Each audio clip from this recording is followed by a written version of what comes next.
Allahu Akbar, Allahu Akbar, Allahu Akbar, Allahu Akbar. Asyhadu an la ilaha illallah, asyhadu an la ilaha illallah, asyhadu anna Muhammadar Rasulullah, asyhadu anna Muhammadar Rasulullah. Hayya 'alas shalah, hayya 'alas shalah, hayya 'alal falah, hayya 'alal falah. Allahu Akbar, Allahu Akbar, la ilaha illallah. Jangan takut, saya masih Advent, saudara-saudara. Salam Bapak Ibu, saudara-saudara yang dikasihi Tuhan, jumpa kembali di channel YouTube saya. Kesempatan ini kita akan mendengar kesaksian dari seorang Bapak Muslim yang mana sebelum ia percaya kepada Kristus, awalnya itu ia disekolahkan oleh orang tuanya di sekolah Kristen, dan akhirnya pelan-pelan ia belajar tentang iman Kristen, membandingkan Alkitab dengan Al-Quran. Akhirnya ia menemukan bahwa ternyata Alkitab ini tersusun secara sistematis, mudah dipahami, sedangkan Al-Quran itu begitu rumit, saudara-saudara. Dan juga ia menemukan bahwa ternyata di Alkitab ini ada membicarakan tentang keselamatan atau juru selamat, sedangkan di dalam Al-Quran tidak ada juru selamat. Akhirnya saudara-saudara, ia putuskan untuk tinggalkan agama lamanya, yaitu Islam, lalu kemudian masuk Kristen, terima Yesus sebagai Tuhan dan Juru Selamat. Luar biasa Bapak Ibu saudara-saudara, Bapak ini boleh dijamah, boleh diselamatkan oleh Tuhan, dan saat ini dipakai oleh Tuhan untuk melayani di ladangnya. Untuk lebih lengkapnya saudara-saudara, kita dengarkan kesaksiannya berikut ini. Satu kali waktu kami tinggal di Ciumbuluit menunggu keberangkatan ke Amerika untuk upgrading, saudara Darmatur Manurung, mana dia, dengan teman-teman kebetulan berkunjung ke rumah kami. Mereka datang tengah hari. Waktu kami makan, loudspeaker yang jaraknya hanya 20 meter dari kamar tidur kami tiba-tiba mendengung, dan yang tadi itulah yang didengar. Mereka katakan, jadi Pak Sumarna sehari 5 kali dengar panggilan azan itu. Iya, hati-hati jangan sampai kembali. Saya bilang, ya doakan saya. Dan saya belum kembali, saudara-saudara. Yang saya lafalkan tadi itu disebut the call to prayer, azan, panggilan untuk sembahyang. Dan untuk bertahun-tahun lamanya saya memberikan respons kepada panggilan itu. Bila mana saya mendengar panggilan untuk sembahyang, saya sembahyang, karena saya adalah seorang Muslim, dilahirkan dari keluarga Muslim, dibesarkan dalam suasana dan dalam gaya hidup Islam. Saudara yang lama tinggal di Jawa Barat khususnya, masih ingat tiap pagi 4:30 selagi kita masih asik tidur, kalau satu berbunyi, yang kedua berbunyi, ketiga, sampai seluruh tempat sepertinya goyang karena mereka bersaut-sautan. Apa yang mereka serukan? Allahu Akbar, Allahu Akbar. Itu adalah Allah Maha Besar, Allah Maha Besar. Tidak ada ilah lain selain daripada Tuhan, dan Muhammad adalah Rasulullah. Hayya 'alas shalah. Marilah datang untuk sembahyang. marilah datang untuk sembahyang. Hayya 'ala falah, datanglah kepada kemakmuran, datanglah kepada kemakmuran. Kalau waktu subuh ditambah 2 kalimat, kodoko mati sholah, kodoko mati sholah, lebih baik sembahyang daripada tidur. Jadi selagi sholat tidur dapat teguran, lebih baik sembahyang daripada tidur. Allah yang Maha Besar, Allah yang Maha Besar, tidak ada Allah lain selain daripada Allah. Itulah bunyinya. Keluarga kami tinggal di Tangerang, 26 km sebelah barat Jakarta. Bapak saya waktu itu wakil ketua DPRD, punya kedudukan yang cukup tinggi. Jadi pada suatu hari datanglah 2 orang mahasiswa dari Cisarua jual buku. Di Jakarta sudah tahu ada jutaan rumah, ada jutaan kantor. Tapi hari itu 2 penjual buku ini dituntun Tuhan masuk ke kantor bapak saya untuk jual buku. Jadi waktu jual buku, waktu canvassing, bapak saya tertarik karena ini anak 2, sekali-sekali ngomong dalam bahasa Inggris. Disalurkan excuse me, good morning, thank you, itu keluar begitu saja. Jadi bapak saya waktu itu sedang mengajar anak-anaknya. By the way, bapak saya cuma punya 12 anak. Bapak saya pintar bahasa Inggris, menulis bisa, ngomong bisa, pasti. Jadi tiap malam dikumpul untuk belajar bahasa Inggris. Jadi bapak saya nanya, saya dengar kamu punya bahasa Inggris sangat baik. Di mana sekolahnya? Oh, kami sekolah di Bandung, di sekolah Advent, karena guru kami banyak orang Amerika. Oh ya, masuk di hati bapak saya. Sampai di rumah dia ngobrol sama ibu. Tadi begini. Jadi bagaimana kalau kita kirim saja anak kita? Ibu bilang setuju, supaya pintar bahasa Inggrisnya, kirim saja. Tadinya mau dikirim 1/3 dari 12. 4, sudah sebut nomor 1, nomor 2, saya nomor 2, ide nomor 3, nomor 4. Tapi somehow yang jadi hanya 2. Nomor 2, nomor 3. Jadi harinya datang, kami siap mau berangkat, diantar oleh paman dan anti dari Tangerang masuk Jakarta, on the way ke Cisarua. Sampai di Jalan Braga, waktu itu Jalan Braga masih hebat lah. Beli selimut, beli odol, semua keperluan asrama dibeli. Oke, sudah selesai semua, berangkat. Saya pikir sekolah Advent ini di Bandung, di kotanya. Nggak nyampe-nyampe. Sampai di Ledeng, belok ke kiri. Gunung Tangkuban Perahu semakin dekat.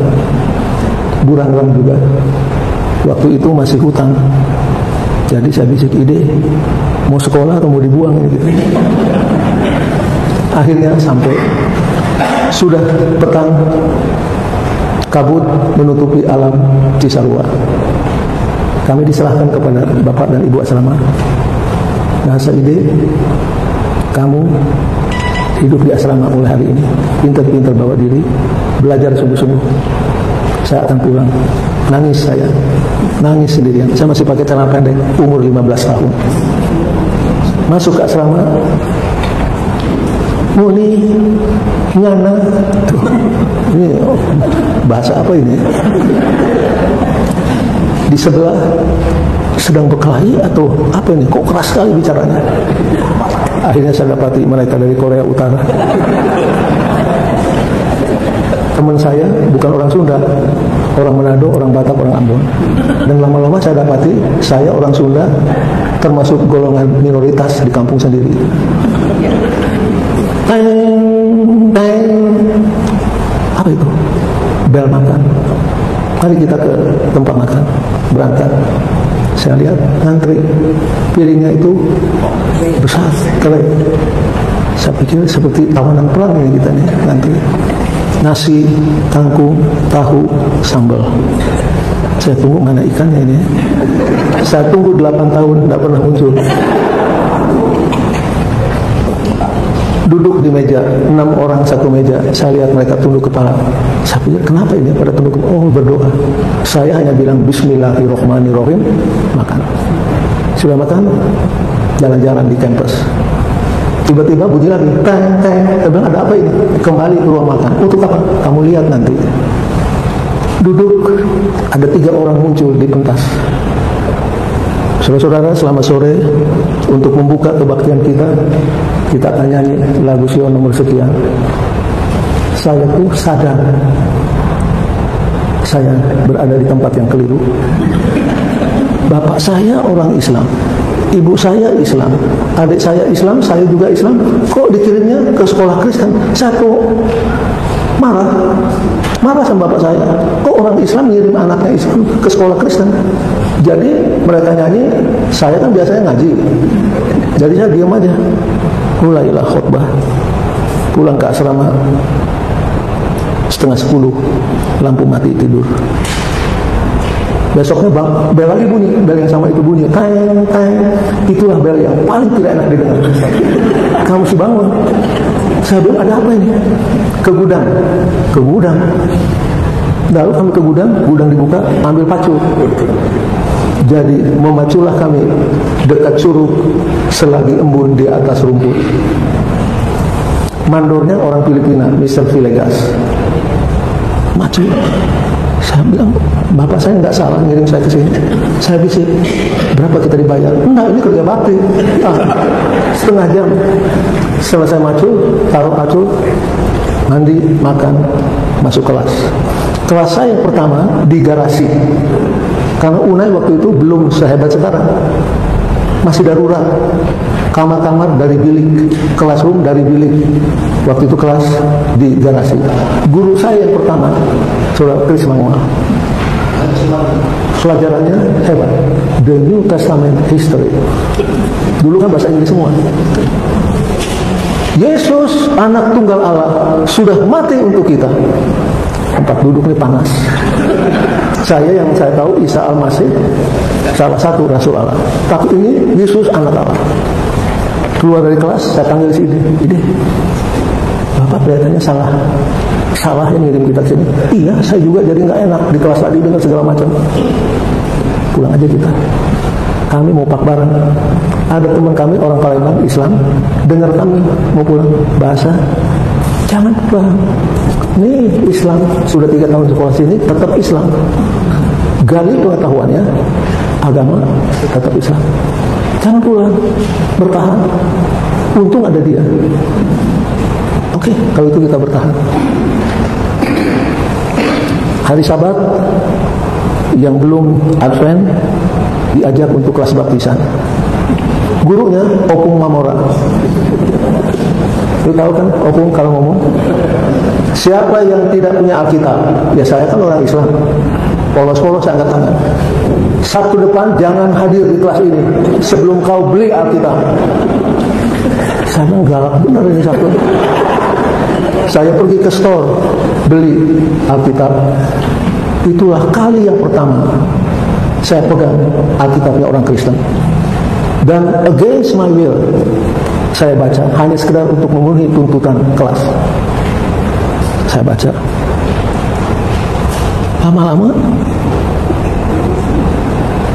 loh kok Alkitabnya orang Kristen ini lebih sistematik. Manusia diciptakan, manusia jatuh, rencana keselamatan dijalankan, ditutup dengan surga. Lalu Alkitab ini ada juru selamatnya. Lalu saya mikir Al-Quran tidak sistematik. Ayat 1 dengan ayat yang kedua tidak nyambung. Dan yang paling parah, tidak ada juru selamat. Kamulah juru selamatnya. Jadi saya mulai interest. Saya baca, bandingkan. Datanglah minggu sembahyang yang pertama. Hari Jumat malam pendeta katakan, siapa yang belum terima Yesus sebagai juru selamat, datang ke depan, terima Yesus.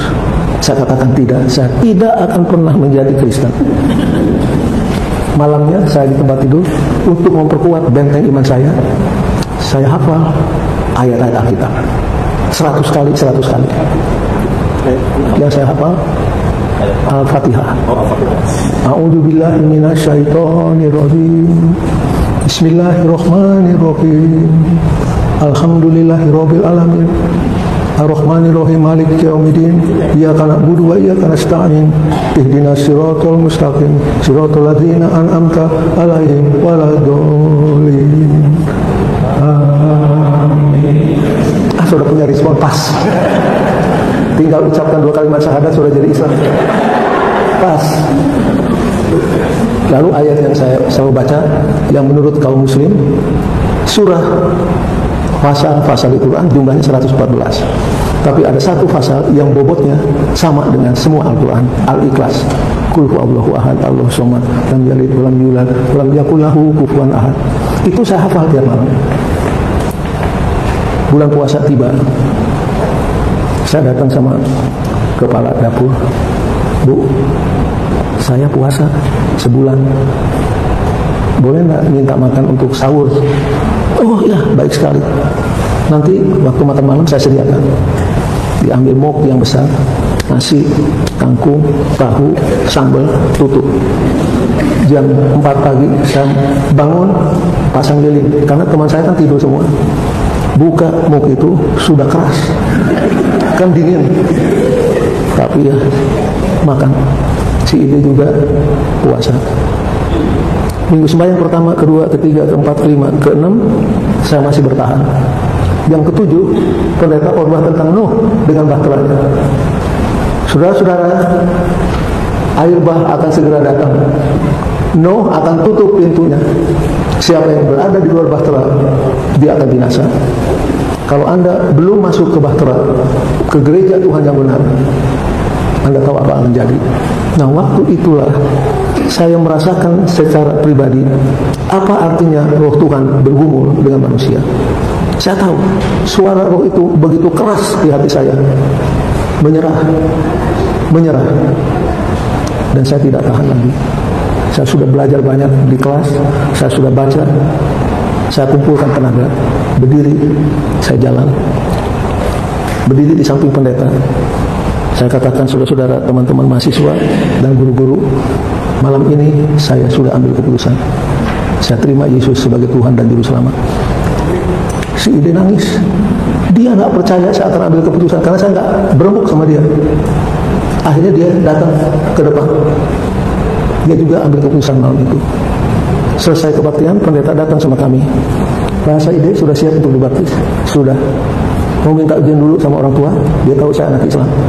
Kalau minta izin, saya sudah tahu jawabnya. Baptis kami kirim kabar ke rumah. Sesudah dibaptis. Besoknya hari Sabat, tanggal 4 bulan Maret tahun 1961, bersama dengan beberapa teman, Ide dan saya dibaptis di Sungai Jordan, tapi bukan yang di Palestina. Sungai Jordan di Parompong. Karena dulu Unai itu di seberang, itu kita sebut Mesir. Unai sekarang Kanaan, sungai yang mengalir Jordan. Jadi kalau tadi mana dibaptis? Jordan, Parompong. Anak asrama biasanya rindu untuk pulang ke rumah, looking forward to vacation time. Tapi sudah dibaptis, maunya jangan ada vacation, supaya tinggal terus di sekolah. Karena kalau sampai saya pulang ke rumah, saya pulang bukan sebagai Islam, saya akan pulang sebagai orang Advent. Dan saya tahu apa konsekuensinya. Siang sesudah baptisan, teman-teman semua ke kamar makan. Saya memilih tidak makan. Saya bertelut di tempat tidur dalam suasana yang sepi, dan teman-teman semua di kamar makan. Saya berdoa. Waktu itu saya sudah 18 tahun, jalan 19. Saya katakan, Tuhan, untuk 3,5 tahun lamanya saya dan Ide bergumul untuk terima Yesus. Hari ini kami berdua sudah terima Yesus sebagai Tuhan dan Juru Selamat. Saya tidak tahu apa akan jadi kepada saya dan Ide, tapi peganglah tangan kami berdua. Kalau Tuhan pegang tangan kami, semua akan berakhir dengan baik. Amin. Kalau saya mati hari itu, saya pasti masuk ke surga. Sudah. Akhirnya vacation tiba, kita harus pulang, dan kami pulang. Makan malam. Salah satu kesukaan saya, udang dan kepiting. Dan mereka tahu. Jadi untuk menyambut saya yang sudah lama nggak di rumah, disediakanlah kepiting dan udang. Saya katakan sama adik saya, Dek, kami udah nggak makan kepiting lagi. Apa? nggak makan kepiting. Jadi apa? Kami harus sediakan tahu tempe, air teh juga saya nggak minum lagi. Apa? Cairan, air bening. Adik saya mulai bingung, ada apa ini? Kok tiba-tiba berubah? Malam hari, bapak saya datang. Nah, bapak saya jarang sekali ngomong, tapi kalau ngomong kata-kata mutiara mengalir. Bas, kita akan bicara berdua di serambi ini malam. Duduk kami berdua. Bas, kamu tahu apa yang terjadi kepada kamu kalau kamu anak dari tetangga? Kamu tahu apa akan terjadi sama kamu? Tapi saya tidak akan usir kamu, tidak akan bunuh kamu, tidak akan aniaya kamu. Tapi bapak dan ibu tidak setuju dengan keputusanmu dengan ibu. Dia berangkat dari tempat duduk. Saya merenungkan kata-katanya. Nah, kami tadinya hubungan kami itu erat. Ingat saya kepada Matius pasal 10. Tengoklah aku datang bukan untuk membawa damai. Aku datang untuk membawa pedang. Yang menceraikan bapak dari anaknya, laki-laki, anak perempuan dari ibunya. Saya pikir inilah pedang yang saya sedang alami di rumah. Satu kali kami jalan-jalan, ide dan saya keluar. Waktu pulang ke rumah, di kamar tamu, kursi sudah diatur beda dengan biasanya. 2 kursi ngadep ke sini, 2 kursi ngadep ke sini. Ini pengadilan ini. Betul aja, tidak lama kemudian datang ustaz, tetangga, guru pengajian. Bas, duduk di sana. Ide, duduk di sebelah. Saya bawa ustaz. Saya hanya punya satu pertanyaan. Jawab di depan ustaz ini. Apakah kamu masih percaya Muhammad adalah Rasul Allah? Si Ide kan duduk di samping saya. Dia pegang tangan saya keras-keras. Kami tidak percaya lagi. Oh, bapak saya bilang, sudah terlalu jauh kamu berdua. Jadi tidak percaya lagi. Tidak apa. Bubar pengadilan. Tapi dia sudah tahu posisi kami di mana. Dia tidak tanyakan kalimat pertama, karena kalimat pertama cocok dengan doktrin Alkitab. Tidak ada ilah lain selain daripada Allah. Tapi yang problem yang kedua, dan aku bersaksi bahwa Muhammad itu Rasul Allah, itu kami tidak percaya lagi. Vacation time was over. Sekarang mesti kembali ke Unai. Biasanya kalau pulang vacation, kantong tebal. Sekarang kantong kosong. Si Ide drop out, kerja jadi pelayan sepatu bata di alun-alun di Bandung, Hotel Swarka. Sampai sekarang masih ada. Dia mendarat di situ. Saya maksain diri sekolah. Jadi saya kembali ke Unai, ke Cisarua. Satu kali enak-enak duduk di kelas, datang seorang pegawai dari business office bawa selembar kertas. Di situ ada sederetan nama. Saya belum pernah selama 3,5 tahun nama saya di kertas itu. Tapi waktu itu nama saya ada. Kelas kita stop dulu. Ada pengumuman dari business office. Semua yang namanya ada di sini silahkan tinggalkan ruangan kelas, urus keuangan di business office. Bahasa Sumarna. Nama saya belum pernah ada di situ karena cukup uang. Sesudah dibaptis beda, berubah. Jangan berat, tinggalkan kelas, ketemu business manager, namanya PL Tambunan.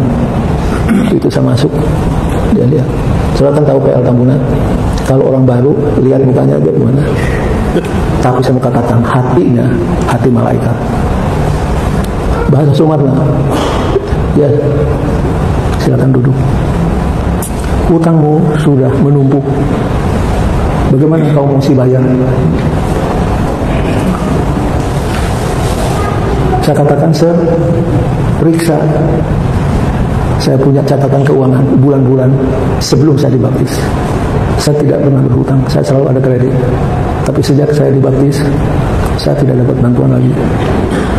Tapi sir, saya bilang, jangan usir saya dari sekolah. Kalau sir usir saya nggak tahu mau kemana. Dan saya bertekad untuk tamat dari sekolah ini. Dia buka buku-buku. Siap bekerja, apapun yang saya tentukan saya akan kerjakan.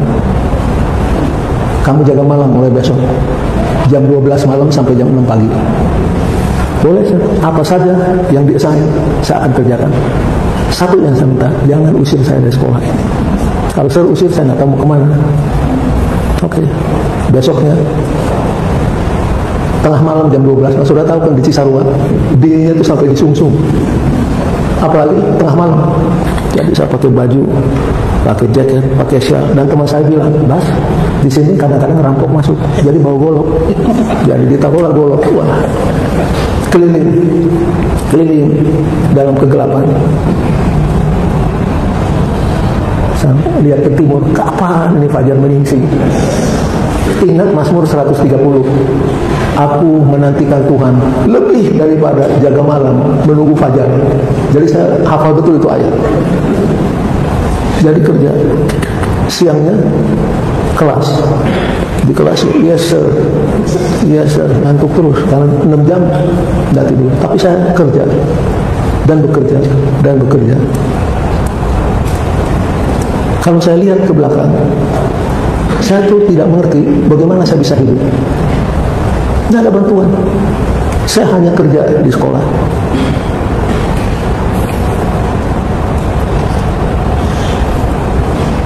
Ayat yang sangat berarti kepada saya, Mazmur 27 ayat 10. Mazmur 27 ayat 10. Sekalipun ayahku dan ibuku meninggalkan aku, namun Tuhan menyambut aku. Inilah ayat yang saya klaim. Tuhan, Engkau bilang sekalipun ayahmu dan ibumu tinggalkan aku, tinggalkan kamu, bahasa Inggrisnya katakan, I will take care of you. Jadi ini saya pegang, Tuhan, Kau sudah berjanji, kalau ibu dan bapak saya tinggalkan saya, kamu akan take care of me. Luar biasa Bapak Ibu, saudara-saudara, semoga kesaksian Bapak ini dapat menguatkan dan memberkati kita, sehingga kita semakin sungguh-sungguh percaya bahwa Allah yang kita sembah dalam Yesus Kristus adalah Allah yang hidup, bahwa Yesus Kristus adalah satu-satunya Tuhan dan Juru Selamat, sehingga hidup saudara dan saya yang percaya adalah hidup yang berkenan kepadanya. Jangan lupa terus mendukung channel ini saudara-saudara dengan cara like, subscribe, dan share supaya saudara terus mendapat notifikasi video-video terbaru dari saya, dan terlebih channel ini akan terus berkembang dan menjadi saluran berkat bagi banyak orang. Sampai jumpa di video-video berikutnya dan Tuhan Yesus memberkati.